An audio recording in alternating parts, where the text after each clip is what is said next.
본문을 읽으시면서 본문 전체의 내용이 대충 어떤 것이다 하는 것을 이미 여러분이 감을 잡으셨으리라고 생각을 합니다.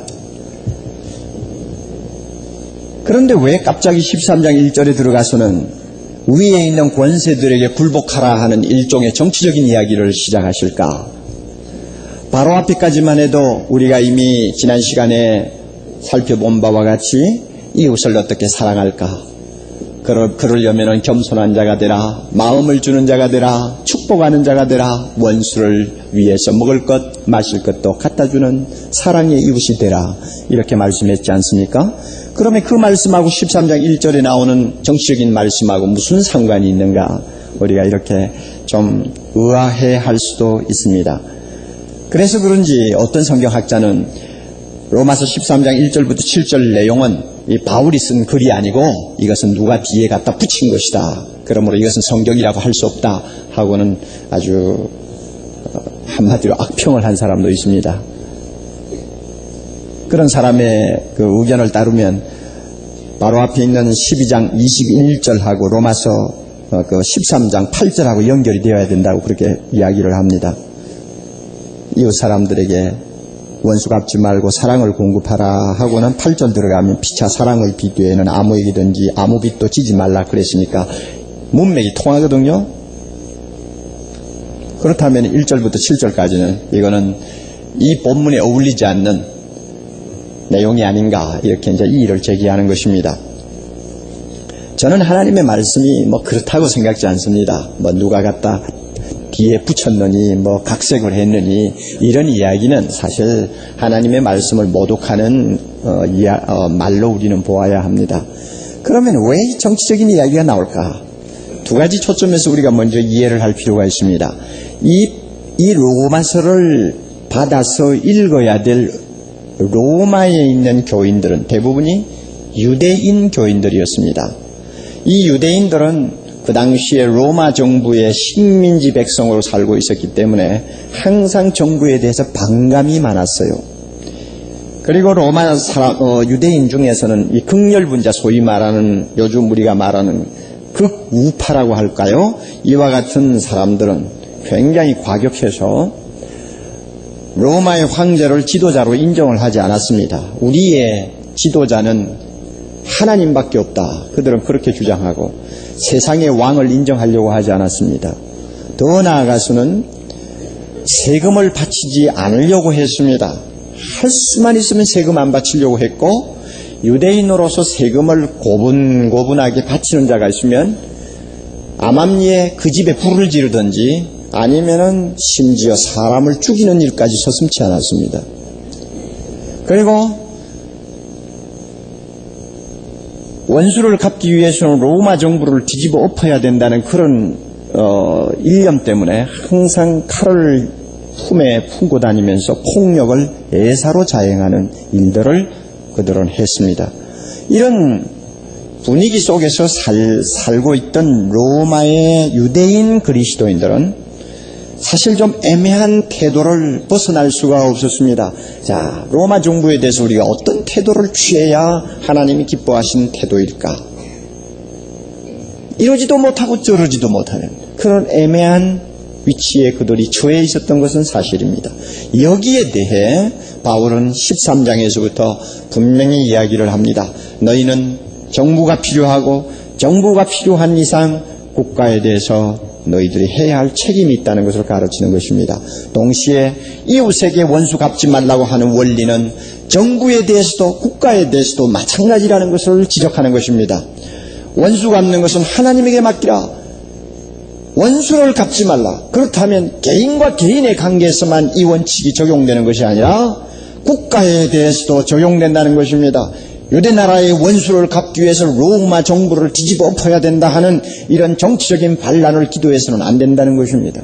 이런 의미에서 13장 내용이 시작되는 것입니다. 그리고 우리가 다른 한 면을 또 생각할 수가 있습니다. 12장에 나오는 말씀대로 우리가 만약에 산다고 한다면 살아야 되겠죠. 그런데 이대로 산다면 우리 모두는 성자가 되어버립니다. 이웃을 향해서 겸손하고 참 축복하고 늘 마음을 주고 원수도 안 갚고 하면은 우리 모두가 그렇게만 된다면 법이 없어도 사는 사람이 됩니다. 그리고 정부, 국가 지도자 사실 필요가 없습니다. 이렇게 선한 사람들이 사는데 무슨 정부가 있고 통치자가 필요합니까? 그러니 우리가 이상주의적인 도덕생활, 이상적인 신앙생활을 추구하다가 보면 세상 국가에 대해서 경멸하는 태도를 취하기 쉽습니다. 그리고 이 세상 나라의 지도자들을 아무것도 아닌 것처럼 취급해버립니다.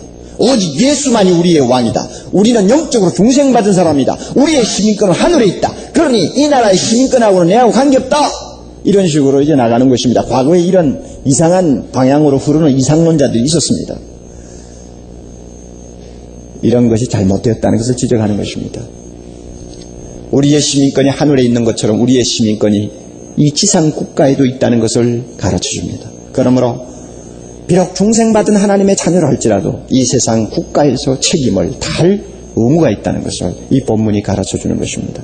그러므로 이 본문의 이 흐름을 여러분들이 먼저 이해를 해 주시기를 바랍니다.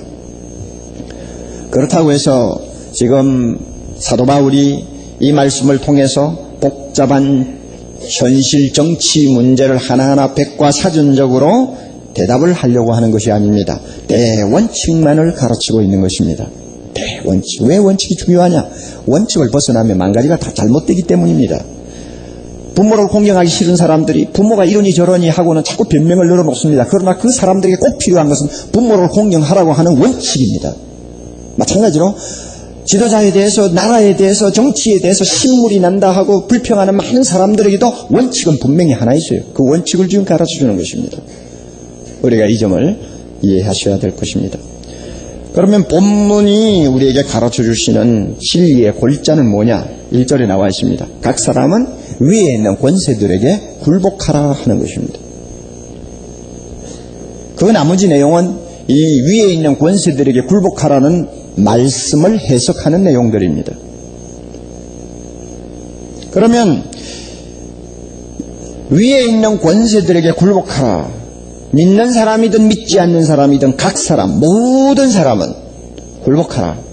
이 굴복하라는 의미가 무엇인가? 이것이 이제 우리가 관심을 가져야 될 문제입니다. 맹종하라는 뜻인가? 이게 무슨 의미를 갖고 있는가 하는 이야기입니다. 제가 4가지로 여러분들에게 말씀을 드리겠는데 3가지는 오늘 이 본문에서 이미 가르쳐주고 있는 내용들이고 다른 하나는 이 본문을 중심으로 우리가 얻은 추론한 결론을 말씀드릴 수가 있습니다. 4가지 의미를 말씀드립니다. 첫째는 위에 있는 권세에게 굴복하라는 의미가 뭐냐? 통치자의 권위를 존중하라는 뜻입니다. 통치자의 권위를 존중하라. 1절 2절 우리 봅니다. 각 사람은 위에 있는 권세들에게 굴복하라. 그 다음에 다같이 권세는 하나님께로 나지 않음이 없나니 모든 권세는 다 하나님의 정하신 바라. 이렇게 말씀했죠. 2절 봅니다. 그러므로 권세를 거스리는 자는 하나님의 명을 거스림이니 거스리는 자들은 심판을 자취하리라. 우리가 통치자들의 권위를 존중하고 높여야 될 이유가 2가지 있습니다. 하나는 그 권세가 하나님으로부터 왔기 때문이다. 다른 말로 바꾸면 하나님이 그에게 권력을 주셨기 때문이라는 것입니다.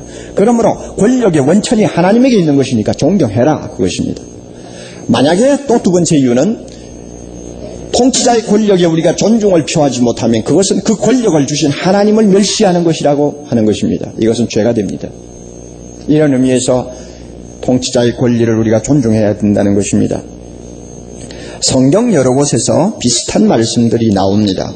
대표적인 예를 2가지 든다면 다니엘 4장 32절을 먼저 들 수 있습니다. 지극히 높으신 자가 인간 나라를 다스리시며 자기의 뜻대로 그것을 누구에게든지 주신다고 했습니다. 자기의 뜻대로 하나님께서 권력을 누구에게나 주신다고 하는 것입니다. 베드로전서 2장 13절 14절에는 인간이 세운 모든 제도를 주를 위하여 순복하라고 합니다. 위에 있는 왕이나 또 악행하는 자를 징벌하는 나라의 공직자들, 즉 방백들에게도 존경을 표하라고 말씀합니다. 우리가 하나님을 하나님으로 받들어 섬기려면 교회의 하나님으로만 섬기면 안 됩니다. 이 세상 국가의 하나님, 이 세상 국가의 주권자로도 우리가 인정을 하고 믿고 고백해야 합니다.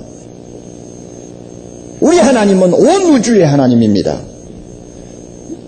이것을 우리가 고백한다면 무엇을 내포하고 있는 고백이냐? 그것은 바로 분명합니다. 어떤 통치자든지 하나님의 허락이 없으면 권력을 잡을 수가 없다는 것을 고백하는 것입니다. 그리고 거꾸로 권력을 잡은 사람이면 그 사람 자체가 어떤 인간이든지 상관없이 그 권력은 하나님이 주셨다는 것입니다. 우리가 이것을 고백하는 것입니다. 우리나라에 지난 반세기 동안 대통령이 몇 분 거쳐갔습니다. 그 대통령 한 분 한 분을 우리가 돌이켜보면 참 가슴 아픈 일도 많고 어떤 때는 답답한 그런 추억도 여러 가지가 있지 않습니까? 존경하고 싶은 데도 있지만 존경이 안 가는 것도 너무나 많죠. 그 대통령이 살아 집권할 때는 잘 몰랐던 여러 가지 잘못들이 후세에 전해지는 것을 볼 때 신물이 나는 경우도 많이 있습니다. 그러나 저는 분명히 확신하는 것이 있습니다. 우리나라 지도자들에게 권력을 주신 이가 하나님이라는 것입니다. 과거에 어느 대통령도 하나님이 세웠고 그 다음에 누구도 하나님이 세웠습니다. 심지어 저 북쪽에 있는 보기 싫은 누구도 지금까지 그 자리에 남겨놓은 것은 하나님이 하시는 일이라고 저는 믿습니다. 만약에 하나님이 관계없이 제가 건강하고 제가 재주가 좋아서 그렇게 반세기 동안 권좌에 앉아서 백성들을 탄압하는 폭정을 하고 있다면 우리가 섬기는 하나님은 허수아비지 아무런 의미가 없는 하나님입니다. 우리나라의 지도자든 저 북쪽에 있는 지도자든 좋은 지도자든 나쁜 지도자든 일단 권좌에 앉은 사람은 하나님이 뜻이 있어서 세웠다는 것 우리가 인정을 해야 합니다. 이것이 바로 하나님을 우리가 바로 섬기는 믿음의 자세라고 하는 것입니다. 백성을 사랑하고 정직하고 겸손한 지도자는 존경하라고 말 안 해도 다 존경합니다. 그러나 무능한 지도자, 포악한 지도자, 부패한 지도자, 교회를 탄압하는 지도자를 놓고 어떻게 우리가 존경할 수 있습니까? 하는 마음이 우리 속에서 일어납니다. 바울이 이 말씀을 쓰고 있을 당시 로마 제국은 저 개만큼도 못한 네로라는 인간이 앉아 있었습니다. 그게 황제입니다. 마귀의 화신이었습니다. 인격적으로 도무지 건전하지 못한 어떤 면에서는 문제 덩어리가 황제 자리에 앉아 있었습니다. 그럼에도 불구하고 바울은 말합니다. 위에 있는 권세를 존중하라. 13장 1절에도 위에 있는 권세를 놓고 이야기할 때에 좋은 지도자는 존경하고 나쁜 지도자는 존경하지 말라 그런 말은 한마디도 없습니다. 구별이 없어요. 그러니 악한 지도자라도 일단 통치권을 가지고 그 나라를 다스릴 때에는 그 권세를 하나님이 주신 줄 알고 존중하라는 이야기입니다. 제 이야기보다도 유명한 종교개혁자 칼빈의 말을 여러분에게 소개하는 것이 또 설득력이 있을 것 같습니다.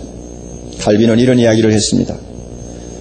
존경할 만한 일말의 가치도 없는 악랄한 사람이라도 공적인 권력을 장악하면 하나님이 주신 정의와 심판의 사자로서 갖는 그 찬란하고도 거룩한 권세가 그에게 돌아간다. 그러므로 백성은 가장 훌륭한 왕에게 바치는 것과 똑같은 존경을 그에게도 바쳐야 된다. 왜 그가 이런 이야기를 합니까? 칼빈의 개인의 어떤 견해입니까? 아닙니다. 하나님의 말씀에 근거해서 이런 이야기를 합니다. 우리는 예수님의 태도에서 중요한 사실을 하나 배웁니다. 예수님은 그 당시에 로마 총독이었던 빌라도에게 끌려가서 재판을 받았습니다. 그가 받은 재판은 사실은 재판이 아니었습니다. 그것은 불법 재판입니다. 죄 없는 사람을 사형에 넘겨주는 재판이었으니까 그것은 하나의 격식을 갖추지 아니한 어떤 면에서는 무법한 악한 재판이었습니다. 그러므로 예수님이 만약에 자기 권리를 끝까지 주장하고 빌라도의 권한을 인정하지 않았다면 재판 거부를 할 수도 있었을 것이고 힘을 다해서 저항을 할 수도 있었을 것이고 욕을 퍼부으면서 내 말 안 듣겠다고 할 수도 있었을 것입니다.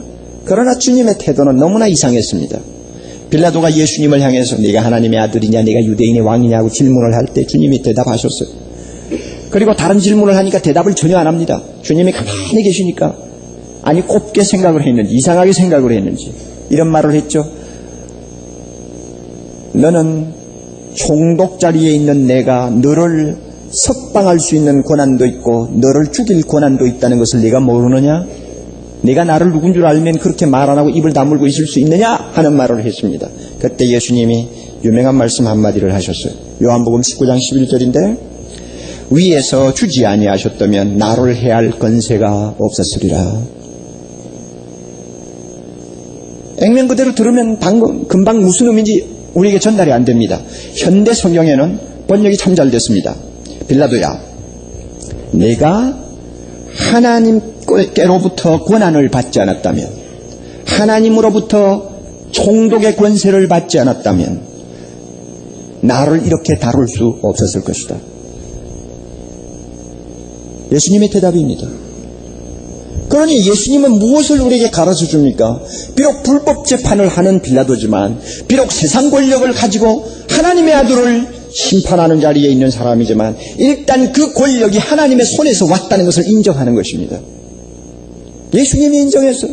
무엇인가 하나님이 뜻을 갖고 저와 같은 사람을 권자에 앉아서 하나님의 아들을 심판하게 하셨다는 걸 주님이 알고 계셨습니다. 왜? 성경에 이미 예언했던 사실이니까. 그 예언을 이루기 위해서 저와 같은 무도한 사람에게 하나님이 권력을 주셨다는 것을 주님이 인정한 겁니다. 그러므로 빌라도를 인정한 것이 아니요, 그에게 주신 권력을 주신 하나님을 인정했다는 것입니다. 우리가 이 예수님의 자세에서 국가의 통치권을 가진 자에게 어떤 태도를 취해야 할 것인가 우리가 배워야 합니다. 민주화라는 미명 아래 권위를 경멸하는 풍조가 만연하고 있는 것을 저는 탄식합니다. 심지어 예수를 믿는 많은 사람들도 대통령이 마음에 안 드니 정치가 마음에 안 드느니 하면서 국가의 권력이 아무것도 아닌 것처럼 조소하고 조롱하고 고십의 어떤 풍작거리로 이용을 하는 것을 가끔 봅니다. 이것은 성경적이 아닙니다, 여러분. 그 권세가 하나님으로부터 왔다는 것을 인정하고 믿는 사람은 그렇게 함부로 못합니다. 통치자를 우습게 보니까, 통치자의 권위를 존중하지 못하니까 그것이 나중에 어디까지 미칩니까? 젊은 애들이 부모의 권위를 인정합니까? 스승의 권위를 인정합니까? 이 세상에서 깨끗하게 살아보겠다고 하는 사람의 권위를 인정합니까? 이 땅 위에 권위가 어디 있습니까? 누가 그렇게 만들었나요? 우리의 태도가 그렇게 만든 것입니다. 사실 사람 자체를 논한다면 정치가 참 존중이 잘 안 갑니다. 그건 사실입니다. 어떤 글을 보니까 진정한 정치가와 직업적인 정치가를 식별할 수 있는데 그것은 아주 쉽다고 했습니다. 진정한 정치인은 정치를 위해서 살고 직업적인 정치인은 정치를 먹고 산다고 했습니다. 그러니까 우리 주변에 보면 정치를 위해서 정치를 하는 사람이 아니라 정치를 먹고 사는 사람들이 참 많은 것 같아요. 그러나 다 그런 것은 아닙니다. 그 중에서 참 그래도 존경이 가는 분들이 있습니다. 과연 정치를 위해서 한 생을 바친 사람들이 있습니다. 이런 의미에서 저는 양김씨를 존중합니다. 우리나라 사람들이 좀 좋지 않는 그런 좀 기질이 있어요. 뭔가 한두 가지 그저 실망을 주고 잘못하면 과거에 잘했던 것, 과거에 그가 얼마나 고생했다는 것 다 잊어버리고 막 욕을 해대는 버릇이 있습니다. 그건 무책임한 짓입니다. 그래도 이만큼 이 나라가 민주하니 그 다음에 인권이니 하고 부르짖을 수 있었던 것도 그런 거목들이 아직도 활동하고 있었기 때문이라고 저는 봅니다. 그런 면에서 두 사람 다 저는 존경합니다. 누가 욕을 해도 저는 안 들어요. 사람이라는 건 다 실수가 있기 마련이지만 그 실수 하나를 가지고 그 사람의 모든 중요한 부분까지 전부 먹칠을 해버리는 것은 지성인이 또 양식이 있는 사람이 할 수 없는 일이라고 생각합니다. 그렇지만 역시 정치하는 분들 보면 좀 답답하고 어떤 면에는 존경이 안 가는 일들이 많아요. 미국의 클린턴이라는 사람 지금 후보자로 나왔습니다마는 병력 기피한 사람이죠. 그렇게 썩 자랑스러운 스캔들이 아닌 것 같죠? 그런 스캔들도 사람들에게 입에 오르내리는 사람입니다. 그럼에도 불구하고 미국 사람들이 이제는 선택할 여지가 없으니까 그 사람 아니면 부시다 하는 이런 지금 상황에 놓여 있지 않습니까? 정치인들, 우리가 어떤 면에서는 도덕적으로 너무 고상한 사람이 정치인은 될 수가 없습니다. 그 점을 우리가 인정해야 됩니다. 그러므로 허물이 있고 존경이 안 가는 부분들이 얼마든지 있고 못된 짓도 할 수 있다는 걸 우리가 인정해야 합니다. 그럼에도 불구하고 하나님께서 그에게 권세를 주실 때는 존중하라는 것입니다. 제가 생각할 때는 진짜 하나님이 아끼시는 거룩한 사람은 왕이나 대통령을 시키지 않는다고 생각합니다. 어떤 면에서 하나님의 사랑을 좀 덜 받는 사람이 대통령이 된다고 생각합니다. 왜냐하면 도덕적으로 완전주의를 추구하는 사람은 대통령이 될 수가 없습니다. 그런 사람이 나라를 지도하다가는 통치하다가는 나라가 망합니다. 이것은 어디까지나 세상 나라이기 때문에 그렇습니다. 하나님 나라가 아닙니다. 그러므로 세상 나라를 지도하기에 적합한 사람, 또 어느 정도 흠이 있어도 하나님이 사용하시기로 작정하신 사람을 세우게 됩니다. 이런 의미에서 우리는 도덕적으로는 최소한의 자격자를 찾을 수밖에 없는 것입니다. 약간의 결점이 있다고 할지라도 그가 통치자의 권세를 가졌을 때는 존중할 수 있어야 합니다. 그렇다고 맹종하라는 것은 아닙니다. 자유민주주의 사회에서는 시민 불복종 운동을 우리가 전개할 수도 있습니다. 워터게이트 사건의 주범이었던 찰스 콜슨이 예수 믿고 변화된 다음에 그가 시민 불복종을 할 수 있는 원칙 4가지를 이야기했습니다. 정부가 교회의 역할을 대신하려고 하거나 하나님께만 드려지는 충성을 빼앗아가려고 할 때 우리는 불복종할 수 있다고 했습니다. 국가가 양심의 자유를 제한할 때 우리는 불복종할 수 있다고 했습니다. 국가가 하나님께서 명령하신 생명을 지키고 질서와 정의를 보존하라고 하는 책임, 이것을 기만하고 무시할 때 우리는 불복종할 수 있다고 했습니다. 그리고 불복종한 결과에 대해서 책임을 질 수 있을 때 우리는 불복종할 수 있다고 했습니다. 우리가 명심해야 할 것은 불복종할 수가 있지만은 불복종을 먼저 앞세우면 안 된다는 것입니다. 불복종 전에 존경하는 자세를 먼저 앞세워야 하는 것입니다. 왜? 하나님이 그렇게 말씀하셨기 때문입니다. 권위에 대한 존경이 없이 불복종만 외치는 사람들은 나라를 망치는 사람이요 하나님의 거룩한 주권을 침해하는 사람이라는 것을 우리는 인정해야 할 것입니다. 위에 있는 권세에 굴복하라는 두 번째 의미가 있습니다. 그것은 국가의 법에 순종하라는 뜻입니다. 국가의 법에 순종하라. 3절을 우선 먼저 봅니다. 관원할 때는 공직자를 이야기합니다. 법을 집행하는 공직자들. 관원들은 선한 일에 대하여 두려움이 되지 않고 악한 일에 대하여 되나니 네가 권세를 두려워하지 아니하려느냐? 선을 행하라. 그리하면 그에게 칭찬을 받으리라. 선을 행하라. 법을 지키라 그 말입니다. 법을 지키면 내가 공직자를 두려워할 필요가 없고 칭찬을 받는다는 이야기입니다. 국가의 통치자와 공직자들은 국민의 안녕과 평화를 지켜주고 공평과 정의를 바로 시행하기 위해서 세움받은 하나님의 일꾼들입니다. 그러므로 나라마다 법이 있습니다. 법을 가지고 무한 백성을 안전하게 보호하고 자유롭게 살도록 보장해 줍니다. 악한 자들의 행동을 억제하고 그들의 죄를 징계하고 벌을 합니다. 통치자와 공직자들은 법을 보호하고 바로 집행할 책임을 지고 있습니다. 그러므로 법치국가에 있어서 법은 무엇과 같으냐? 법은 강력한 힘줄이며 나라의 혼이요. 법은 말없는 공직자요 공직자는 말없는 법이라고 표현한 칼빈이나 에라스무스의 말은 어디까지나 살아있는 진리라고 저는 생각합니다. 법이 있는 이상 국민은 법을 지켜야 할 의무가 있습니다. 선을 행하라. 법을 지키라는 말입니다. 여러분, 국가가 무엇입니까? 어느 전문가의 정의를 제가 보니까 이렇게 해놨어요. 국가가 뭐냐? 국가는 원래 서로 법을 준수하기로 서약하고 결속한 사람들의 집단이라고 그랬습니다. 무슨 법이 있는데 그 법을 함께 지키겠습니다 하고 서약한 사람이 결속하니까 그게 국가가 된다는 이야기입니다. 그러므로 법을 지키겠다는 상호간의 약속이 무너져버리면 무질서만 남게 됩니다. 힘세고 악하고 이적인 사람만이 살아남는 그야말로 정글의 법칙만이 통하는 무서운 사회가 되어버립니다. 이것을 막기 위해서 하나님께서는 국가를 주셨고 통치자를 주셨고 법을 주셨습니다. 그러므로 우리는 법을 지켜야 합니다. 질서는 참으로 중요합니다. 우리 인간은 악하고 공격적이고 파괴적인 본능을 갖고 있기 때문에 하나님이 이 본능을 통제하기 위해서 질서를 세우게 하셨습니다. 질서를 세우는 것은 법을 통해서 가능합니다. 4절을 여러분이 봅니다. 그는 이 통치자 혹은 공직자, 그는 하나님의 사자가 되어, 이 가운데 공무원들이 있습니까? 여러분이 하나님의 종으로서, 하나님의 일꾼으로서 지금 나라를 봉사하고 있다는 사실을 꼭 명심하시기 바랍니다. 이 사실을 모르기 때문에 못된 짓들을 가끔 하는 것입니다.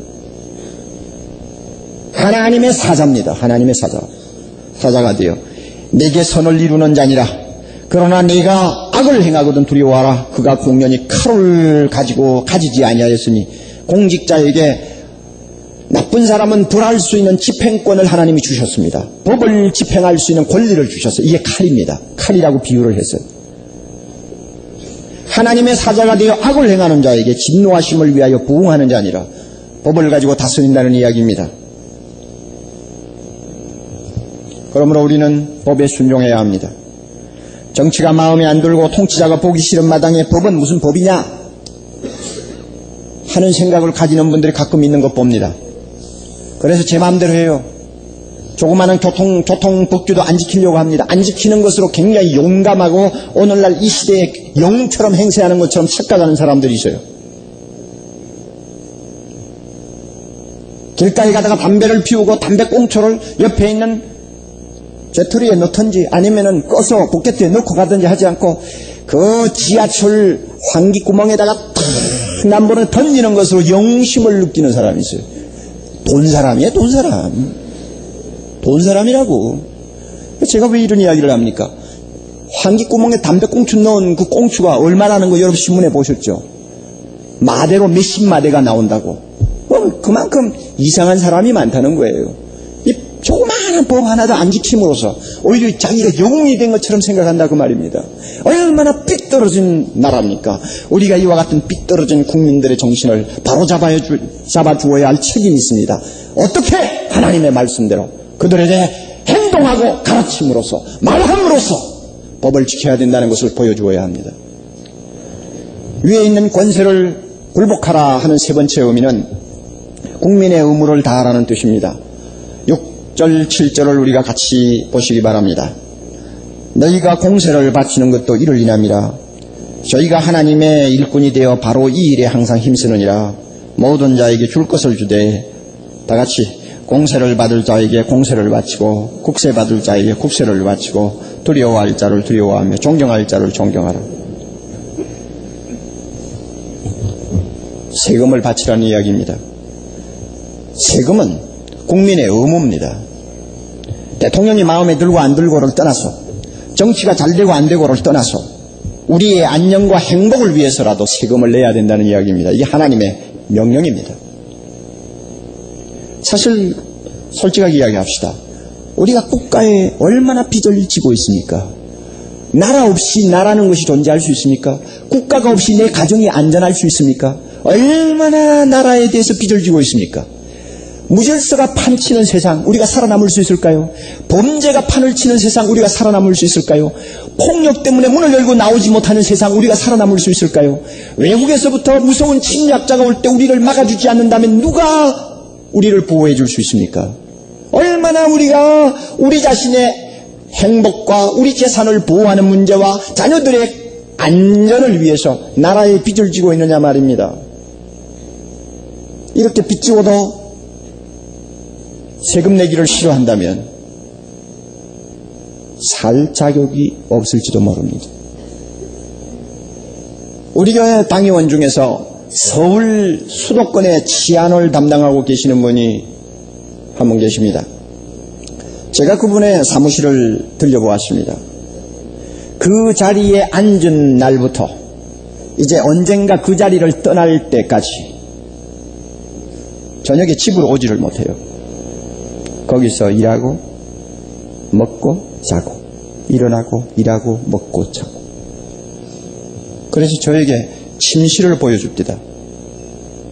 그러면 그 침실에 부인이 오셔서 함께 저녁에 지내느냐 그랬더니 부인도 못 온대요. 혼자 먹고 자고 일하고. 왜 치안을 담당한 총수가 그렇게 수도원적인 생활을 하면서 신경을 곤두세워야 하느냐? 사회가 그만큼 타락했다는 이야기입니다. 어디서 무슨 일이 벌어질지 모른다는 이야기입니다. 조금만 긴장을 풀면 시민들이 안심하고 살 수 없는 요지경이 될 가능성이 이 서울 도시만 해도 충분히 있다는 것입니다. 그러므로 치안을 잘하기 위해서는 자기가 그와 같은 희생을 해야 된다는 것입니다. 여러분, 세계 어느 나라에 이 정도로 대가를 지불하는 치안 담당관이 있습니까? 우리나라가 그만큼 어렵습니다. 그렇게 수고하는 사람들이 있기에, 공직자가 있기에 우리가 이만큼 안전하게 살 수 있다는 거 우리가 잊어서는 안 됩니다. 빚지고 사는 거예요. 개인의 힘으로 도무지 누릴 수 없는 공공 서비스를 우리가 얼마나 많이 받고 있습니까?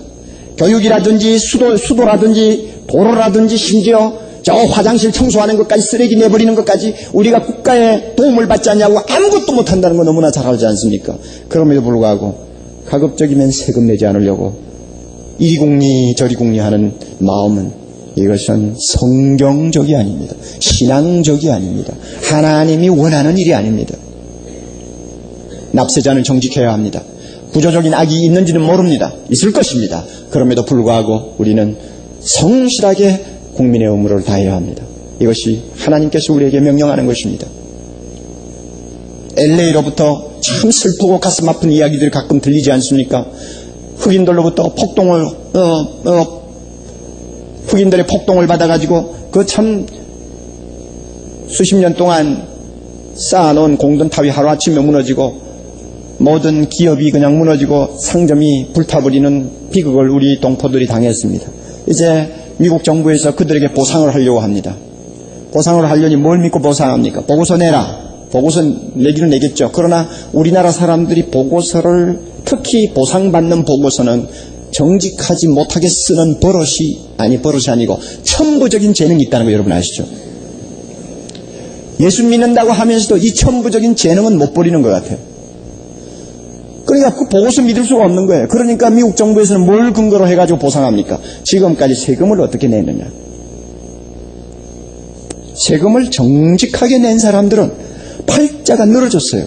보상을 너무 잘해주니까. 오히려 사고 나기 전보다도 더 좋아졌대요. 그래가지고는 여행 다닌대요. 기분이 좋아가지고.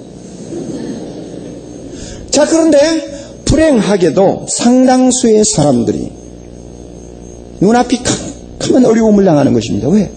평소에 세금을 쏘겠다 그 말이에요. 그러면 10,000불 세금 낼 것을 쏘겨가지고 20,000불을 냈다면 괜찮죠. 그거야 잘한 거죠. 그런데 10,000불을 낼 것을 5,000불 아니면 2,000불로 보고해가지고 냈다 그 말입니다. 그러니 정부에서 너 지금까지 세금 낸 거 이 정도밖에 안 되니까 너희들의 사업 규모도 이 정도밖에 안 되잖아. 그러니까 이만큼 보상해주겠다. 이거 망하게 생긴 거예요, 지금. 좋은 교훈이 될 것이라고 생각합니다. 우리에게도 좋은 교훈이 되리라고 생각합니다. 예수 믿는 사람부터 정직해야 합니다. 그리고 세금은 내어야 합니다. 세금 내지 않기 위해서 여러분이 이 장난 저 장난 하지 마십시오. 여기에 세무공무원이 있습니까? 정직하게 내는 사람을 좀 알아볼 수 있는 눈을 가지시기를 바랍니다. 정직하게 내려고 하면 무엇인가 또 다른 궁리가 있구나 하고 살피지 마시고, 예수 믿는 사람이 내는 것은 정직하다고 여러분이 보셔야 됩니다.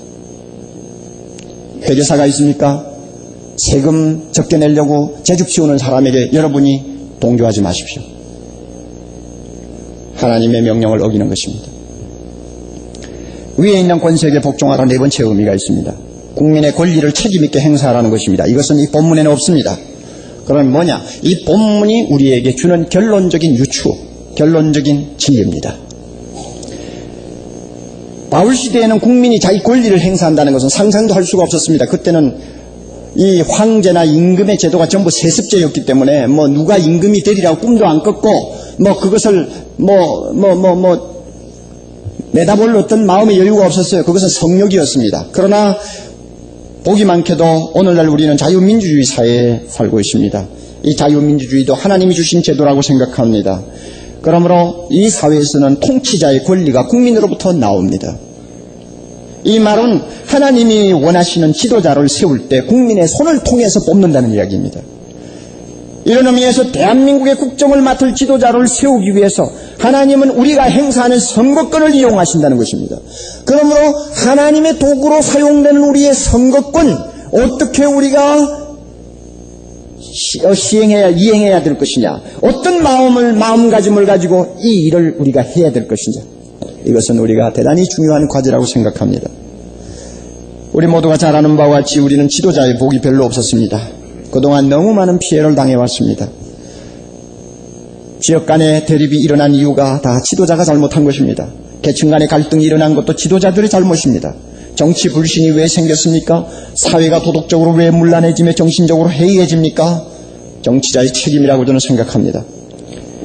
피해를 당한 어느 지역의 사람들은 너무너무 오랫동안 피해를 당한 나머지 지금은 이성을 잃어버렸습니다. 감정밖에 남지 않았어요. 그러므로 바른 소리를 해도 통하지를 않아요. 감정만이 남았어요. 왜 그렇게 만들었느냐? 지도자가 만들었다고 말입니다. 이런 의미에서 우리는 참 지도자의 복이 없는 사람들입니다. 그래서 선거를 앞두고 이런 정치적인 이야기를 강단에서 한다는 것은 대단히 예민한 반응이 나올 수 있기 때문에 조심스럽습니다. 제가 또 아주 공정하게 여러분들에게 드려야 되겠지만 어느 정도 공정할 수 있을지 그것도 사실은 의심스럽기 때문입니다. 그렇지만 성경을 가르쳐야 될 책임을 지고 있는 사람으로서 나라가 될 대로 되라, 선거야 될 대로 되라 하는 식으로 가만히 있는 것은 너무나 자기 책임을 기피하는 잘못이라고 생각하기 때문에 말씀을 드립니다. 우리는 지금까지 권세는 누구로부터 온다고 배웠습니까? 하나님으로부터 온다고 배웠습니다. 대선에서 누가 이기든 그 사람을 그 자리에 세우신 분이 누구라고 말씀했죠? 하나님이다. 이거 우리가 믿어야 됩니다. 이거 안 믿으면 안 돼요. 믿어야 돼요. 그러므로 누가 되든 일단 통치권을 잡으면 그 사람에게 존경을 보여야 되고 그리고 의무를 다해야 되고 법을 지켜야 된다는 것입니다. 그렇다면 하나님께서 우리의 선거권을 통해서 자기가 원하는 자를 세우시기를 원한다면 하나님의 마음이나 우리 마음이나 똑같은 거였어요. 가급적이면 좋은 사람을 세우겠다는 것입니다. 이게 하나님의 뜻입니다. 좋은 지도자를 뽑아야 돼요. 왜 그렇습니까? 잠언 14장 34절의 말씀대로 의인은 나라로 영화롭게 하고 죄는 백성을 욕되게 하기 때문입니다. 의로운 통치자가 세워져서 의롭게 정치하면 우리 모두가 영화로운 백성이 되지만은 죄를 함부로 짓는 통치자가 세워지면은 백성이 욕을 당하기 때문에 하나님도 좋은 지도자 세우기를 원하고 우리도 그 좋은 지도자를 세우는 일에 성성을 기울여서 하나님의 뜻에 협력해야 된다는 것입니다. 이런 의미에서 우리는 그리스도인으로서 대단히 무거운 책임을 느낍니다. 전 국민의 4분의 1이 예수 믿는 사람이라고 합니다. 신교나 구교나 망나에서 4사람 중에 1명이 예수 믿는다는 말입니다. 이 4분의 1이 그리스도인이라고 하는 말은 당선과 패배를 좌우할 수 있는, 당락을 좌우할 수 있는 힘을 우리 교회가 갖고 있다는 이야기입니다. 잘 뽑아도 책임져야 되고 잘못 뽑아도 책임져야 된다는 이야기입니다. 이런 의미에서 충북대학교에 정치학 박사로서 지금 교수를 하고 있는 안모 씨의 말은 대단히 설득력이 있는 이야기로 저는 받아들였습니다. 그분의 견해를 따른다면 지난 반세기 동안 기독교인들이 그렇게 수가 많았지만은 정치적인 변수가 되지 못했다는 것입니다. 정치를 좌우할 만한 세력입니다. 1000만 기독교 신자가 지금이라도 똘똘 뭉쳐가지고 한 후보자를 밀었더라면 나라가 달라졌을 것이라는 말입니다. 예수 믿는 사람으로 인해서 대통령이 되었다면 그 사람은 틀림없이 대통령 자리에 앉아서 기독교적인 정치관, 기독교적인 윤리관을 가지고 나라를 다스리려고 했을 것이라는 것입니다. 그러나 기독교가 정치적인 변수로서 힘을 발휘하지 못했기 때문에 대통령이 된 사람도 기독교는 오합지졸이다, 무시해도 된다 하는 생각 가지고는 제 마음대로 한단 말입니다. 그러니까 어떻게 거기에 기독교적인 성경적인 정치 이론이 통할 수 있으며 윤리 이론이 통할 수 있느냐 그 말입니다. 언제까지 우리가 이렇게 만들고 나가야 됩니까? 언제까지 정치인들이 우리를 무시하도록 내버려 두어야 합니까? 안 된다는 것입니다. 저들이 대통령이 되면, 누구든지 대통령이 되면 기독교의 정치관, 윤리관을 정치에다가 적용하려고 노력하도록 만들기 위해서는, 좋은 정치, 깨끗한 정치, 정직한 정치 하도록 만들기 위해서는 우리가 우리의 권리를 바로 행사할 수 있는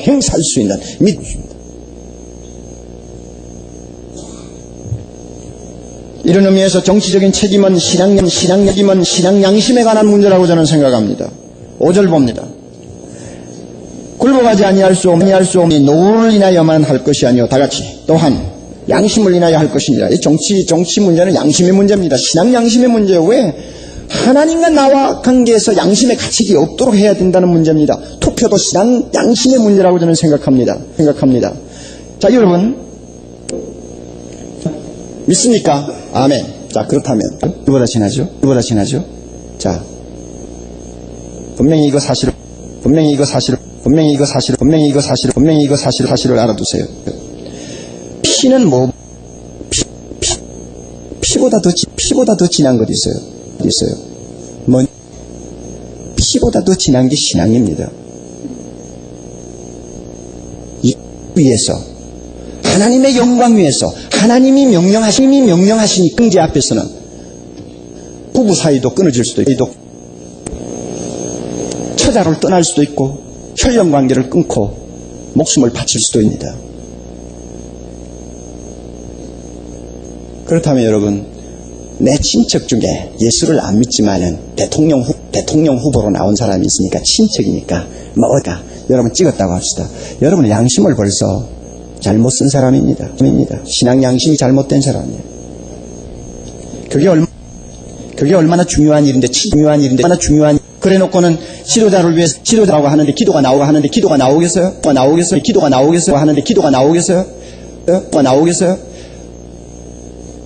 목탁 두드리는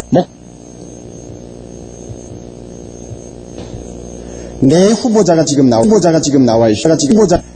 내 후보자가 지금 나와 있습니다. 그러니까 제 말이 크게 문제가 안 된다고 생각합니다. 만약에 그 중에서 한 명만 예수 믿는다고 하면 제가 굉장히 말하기 어렵습니다. 잘못하면 선거운동을 하면서 이야기가 오해를 받을 수 있기 때문에 아무리 바른 말을 해도 오해를 할 소지가 있습니다. 네 분이 감사하게도 다 예수 믿는다고 그래요. 그 가운데서 사람은 조금 아리숭해요. 예수도 믿고 부처도 믿는다니까 이건 약간 아리숭한데 그러나 신앙을 가진 분이라고 저는 생각합니다. 여러분 그렇지 않습니까? 어차피 우리는 조금 덜 나쁜 사람을 뽑아야 합니다. 정치인들을 우리가 존중을 해야 됩니다만은 인격적으로 보나 여러 가지 가끔 거짓말하는 것을 보면 참 인간적으로 존경이 안 가는 때가 많습니다. 그러니까 도덕적으로 따져서 누가 더 나으냐 못하느냐 우리가 지금 구별할 수 있습니까? 제가 볼 때는 구별하기가 굉장히 어렵다고 비슷비슷해요. 도토리 기적이에요. 그러면 우리가 참으로 좀 더 나은 사람 좀 덜 나쁜 사람 우리가 뽑으려고 할 때 무엇을 기준으로 할 것이냐 저는 목사로서 또 예수 믿는 사람으로서 분명히 이야기합니다. 그래도 신앙 가지고 따져야 된다고 봅니다. 왜? 예수 믿는 사람이 안 믿는 사람보다는 조금은 더 낫습니다. 만약에 이러한 확신도 없다면 우리는 투표 못합니다. 구교든 신교든 구교든 상관없습니다. 하나님을 믿는다는 사람은 안 믿는 사람보다는 조금 낫습니다. 우리가 이 점을 명심해야 합니다. 그러므로 기도하고 하나님 누구를 원하십니까? 누가 주님 하시는 사람입니까? 물어가면서 우리가 우리의 권리를 행사해야 합니다. 조금 전에 소개했던 안 박사의 글 중에 재미있는 말이 있었습니다. 자, 이제 우리 양김 씨에게 편지를 한 장씩 띄우자. 우리 그리스도인들은 그 사람에게 편지를 놓겠다 그랬습니다. 그래서 무슨 편지냐 하고 봤더니 이런 편지가 들어있습니다. 전 아직 안 띄웠어요. 그러나 마음이 여러분이 원하면 같이 띄워도 되겠어요. 자, 편지 내용입니다. 나는 오늘날 이 시점에서 이 나라를 이끌어갈 훌륭한 지도자가 없다고 생각합니다. 그러나 어쩔 수 없이 부족한 지도자라도 선택할 수밖에 없는 상황이라면 기독교 신앙을 가지고 있는 지도자에게 기대를 할 수밖에 없다고 생각합니다. 따라서 나는 이러한 부분에서 귀하가 지도자적인 자질이 부족하다고 생각하지만 앞으로 연말에 있을 때 동영선거 때까지 다음 몇 가지에 대해서 가시적 변화나 구체적인 정책을 보여준다면 대선에서 두 분 중에 한 분을 지지할 생각입니다. 지역 감정 어떻게 해소하겠습니까? 지방자치단체장 선거를 어떻게 하려고 합니까? 정치자금에 대해서 솔직한 입장을 말하십시오. 금융실병제는 어떻게 실시하려고 합니까? 공명선거에 대한 귀하의 의견이 무엇입니까? 이런 것에 답을 분명히 해 주십시오. 그러면 지지를 하겠습니다. 여러분, 우리가 이와 같이 일친결한 마음을 가지고 뭔가 통치자가 되려고 하는 사람에게 압력을 가합니다. 그는 당한 교회다. 믿는 사람 우리는 다. 안 믿는 사람 우리는 지도 없습니다. 내 집 앞에 저라는 대통령 앞에 놓고 저라는 대통령 우리는 원치 않습니다. 절대 원치 않습니다. 청와대 두드리는 소리 계속 들리는 나라 만들고 싶지 않습니다. 이건 사실이에요. 지금까지만요. 내가 날아가도 날아갔을 거예요. 또 안 될 거예요. 또 안 돼. 하나님을 믿는 사람 뽑아놓고 깨끗한 정도에 정직한 체하라고 설 수 있습니다. 때는 되는 거 봐놓고 우리가 욕을 합니다. 우리나라 정보가 저는 우리나라 지를 보지 않습니다.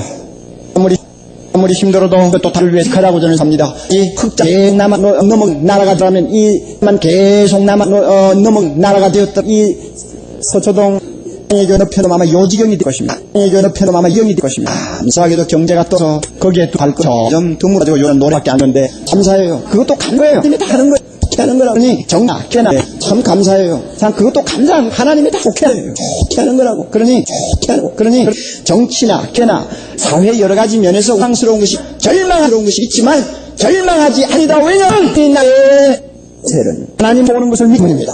누구든 원하는 보는 것을 믿기 때문입니다. 누가 되든 간에 하나님 원자를 세우기 위함입니다. 천만인이 나를 위해 기다. 천만인이 나를 위해 기다. 하나님이 또 안 들어줄 리 없습니다. 그를 위해서 이걸 줄 것입니다. 성교를 더 인할 것입니다. 세계교를 더 인할 교회를 준비할 것입니다.